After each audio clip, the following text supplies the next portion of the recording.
ಮಾಣಿ ಮತ್ತು ಇತರೆ 51 ಜನವಸತಿಗಳಿಗೆ ಬಹುಗ್ರಾಮ ಶುದ್ಧ ಕುಡಿಯುವ ನೀರು ಸರಬರಾಜು ಯೋಜನೆ ಪ್ರದೇಶಗಳಿಗೆ ತಾಲೂಕು ಪಂಚಾಯತ್ ಅಧ್ಯಕ್ಷ ಚಂದ್ರಹಾಸ ಕರ್ಕೇರ ಜೊತೆಗೆ ಮಾಜಿ ಸಚಿವ ಬಿ ರಮನಾಥ್ ರೈ ಅವರು ಮೊದಲಾದವರು ಭೇಟಿ ನೀಡಿ ವೀಕ್ಷಿಸಿದರು. ಈ ಸಂದರ್ಭ ಅವರು ಸುದ್ದಿಗಾರರೊಂದಿಗೆ ಮಾತನಾಡಿ, ತನ್ನ ಅವಧಿಯಲ್ಲಿ ಅನುಷ್ಠಾನಗೊಂಡ ಯೋಜನೆಗಳೆಲ್ಲವೂ ಕಾರ್ಯರೂಪಕ್ಕೆ ಬರ್ತಾ ಇರುವುದು ಸಂತೋಷದ ವಿಚಾರ.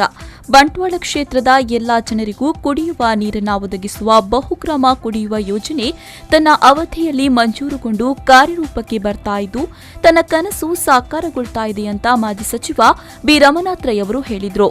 16.46 ಲಕ್ಷ ರೂಪಾಯಿ ಅಂದಾಜಿನ ಯೋಜನೆ ಟೆಂಡರ್ ಹಂತಕ್ಕೆ ಬಂದಾಗ 19.18 ಕೋಟಿ ರೂಪಾಯಿ ಆಗಿತ್ತು. 51 ಜನವಸತಿ ಮಾಣಿ, ಪೆರಾಜಿ, ಅನಂತಾಡಿ, ನೆಟ್ಲಮುಡ್ನೂರು, ಕಡೇಶ್ವಾಲ್ಯ, ಬರಿಮಾರು ಗ್ರಾಮ ಪಂಚಾಯತ್ ವ್ಯಾಪ್ತಿಗೆ ಇದು ಅನುಕೂಲವಾಗುತ್ತೆ. 25,215 ಜನರಿಗೆ ಪ್ರಯೋಜನವಾಗುವ ಮಾಣಿ ಬಹುಗ್ರಾಮ ಕುಡಿಯುವ ನೀರಿನ ಯೋಜನೆ ಉದ್ಘಾಟನಾ ಸಮಾರಂಭ ನಡೆಯುವುದು ಸಂತೋಷದ ವಿಚಾರ.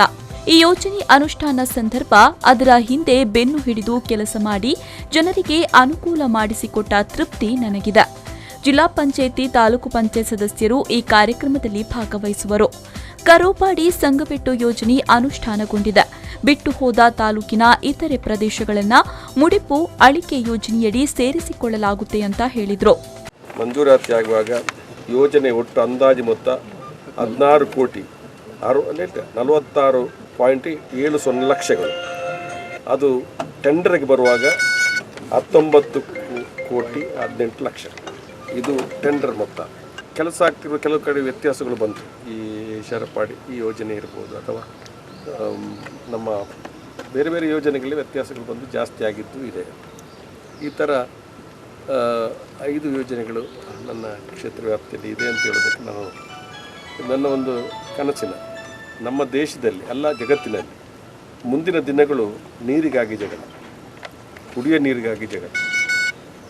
ಈಗ ರಾಜ್ಯಗಳ ಮಧ್ಯೆ ಜಗಳ ಇದೆ, ನೀರಿಗಾಗಿ ಜಗಳ.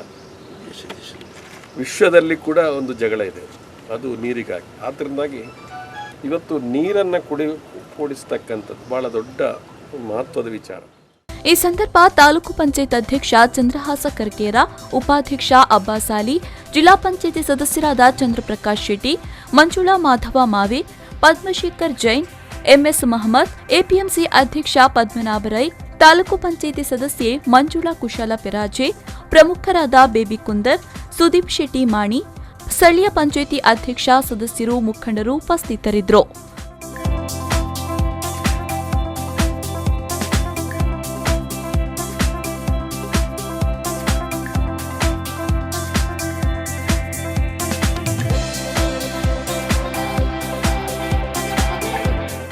ಮೊಹಮ್ಮದ್ ಅಲಿ, ವಿ4 ನ್ಯೂಸ್ 24/7 ವಿಟ್ಲ.